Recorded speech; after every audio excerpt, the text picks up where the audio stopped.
यः सर्वत्र अनभिस्नेहः तत्तत्प्राप्य शुभाशुभम् नाभिनन्दति न त्वेष्टि तस्य प्रज्ञा प्रतिष्ठिता. பகவான் கிருஷ்ணர் அர்ஜுனனிடம் ஞான யோகியை பத்தி 55வது ஸ்லோகத்தையும் சொல்லிட்டு இருக்காரு. அதாவது ஸ்தித பிரஜனை பத்தி. அந்த 55வது ஸ்லோகத்தை சொல்லும் போது அவர் அந்த ஞான யோகிக்கு ஆசையே கிடையாது.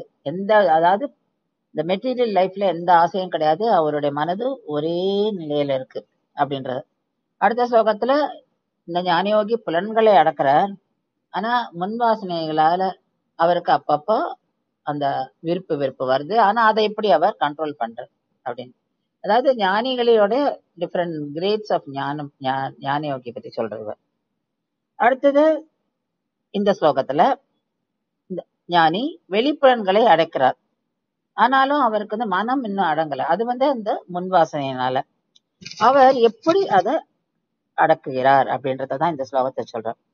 அதாவது இனியவை என்று அவர் நமக்கு வந்து சில பொருட்கள்லாம் இருக்கும், அதாவது சந்தோஷம் கொடுக்கிற பொருட்கள், அத ஞானி உதாசீனமாக வைக்கிறார். அதாவது அதை வந்து அதற்கு தள்ளி இருக்கார். அது மேல அவருக்கு ஈடுபாடு இல்லை. அதனால அது கிடைக்கும் போது சந்தோஷமும் கிடையாது, அதன் மேல புகழ்ச்சியும் கிடையாது. அப்ப இனிதல்லாத பொருட்கள் கிடைக்கும் போது அதன் மேல் வெறுப்பும் கிடையாது. பிடித்தது பிடிக்காதது அப்படின்றது மனதுல இருக்கு. ஆனா அந்த விருப்பும் வெறுப்பையும் அவர் கண்ட்ரோல் பண்றார்.